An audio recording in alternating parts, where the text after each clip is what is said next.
My name is Karina Anguiano. I'm from Miami, Florida. I am a purple belt in Brazilian Jiu Jitsu. I've been training for 6 years. I am also the owner and head instructor of Guardian Grappling and Jiu Jitsu down in Homestead, Florida. And I am a very active competitor in Jiu Jitsu as well. I recently attended Emerald City Invitational. Emerald City Invitational is a FloGrappling screened event. It is usually really world-class competitors that get to go out and perform and do jiu-jitsu. For this card, it is hosted in Syracuse, New York, at Emerald City Jiu Jitsu. The event coordinator's name's Sam McHale, and he did a great job. I would say that everyone that gets invited to this event is world-class. Most of them are ranked, others aren't. I wasn't ranked, but it was definitely an honor to be part of that group of people, and just to be like a part of it all was awesome. I can't even explain how awesome it felt to be out there with them.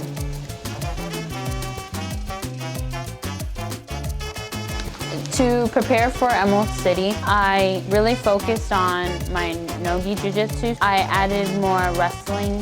I also started training more often at Mortalis Jiu-Jitsu. So instead of training 2 times a week of the gi and then other days of the no-gi, I just went strictly to no-gi. So it definitely helped me in this event. I also did wrestling at Gladiator Wrestling Club, and that definitely helped me with as far as like the aggression goes. Earn that Sunday. Earn your Sunday. Get your lock hand. You guys all the way. Wrestle!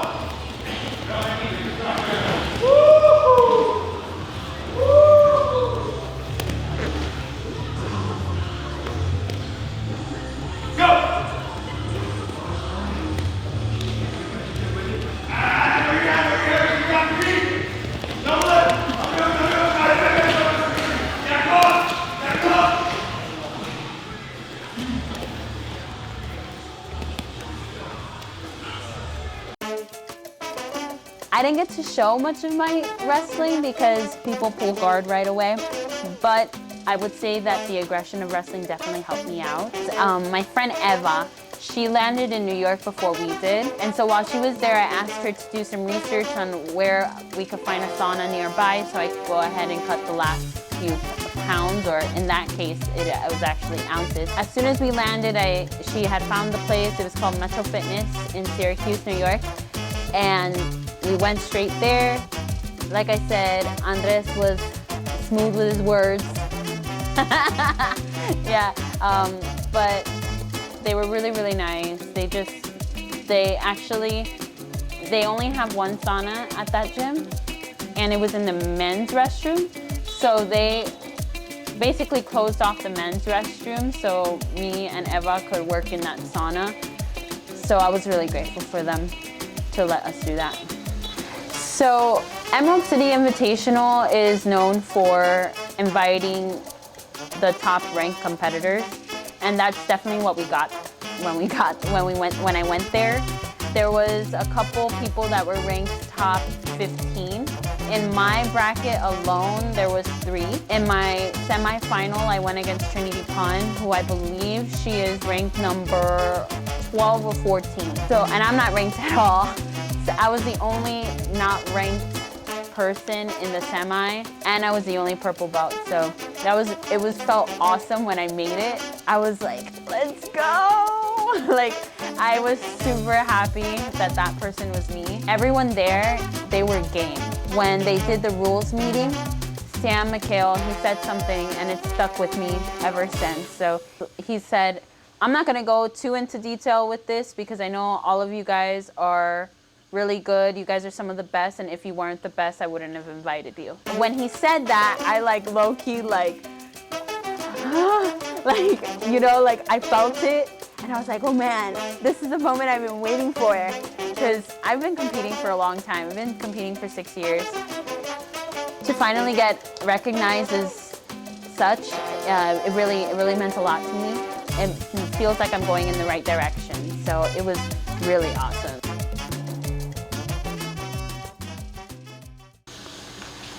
So my first match was against, her name is Meg Glessner. I've never seen her before, but apparently she won Pans and Worlds last year as a blue belt. She normally does lighter weights, but she tested herself in this competition and went up a weight. So I went against her. I didn't know what to expect because there wasn't too much footage out there, but from what I had seen, she was most likely gonna pull guard. So I was prepared for her to pull guard. So as soon as the match starts, we slap bump. You know, she does that exactly. She pulls guard, and I was so happy because I love when people pull guard. First of all, it takes away all of the energy that you have to use to wrestle. Second of all, I love pressure passing. So as soon as she pulled guard, I said, that's it, I got this. I remember going into the match before we slap bump, and I always have a different mantra. For this mantra, it was actually, it's gonna sound crazy, but it was like, I do this because I want to, right? Because I was putting so much pressure on myself, thinking that I did this because I have to, and I don't. So I kept on telling myself, and I don't know if my friends noticed, but I was like just mumbling things the whole time, you know? And so I was just like, I do this because I want to, I do this because I want to, I do this because I want to. And then they call my name, and I was like, let's go.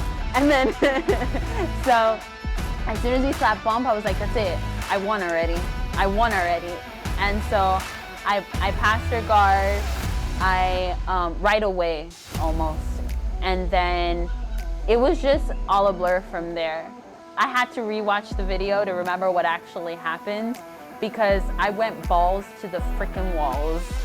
So what happened was that as soon as I was able to mount her, she kicked, she did the kipping escape, she got out of my mount, but I was able to remount her.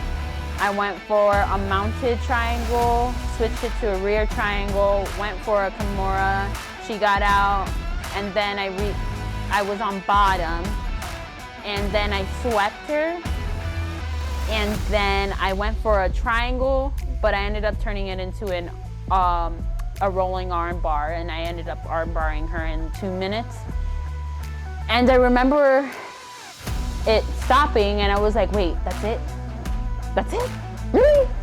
I came all the way here for a 2-minute match? What the heck? Like, but I was super happy for that. I remember running back to the warm-up room, and I was just like, oh my God, I really did that shit.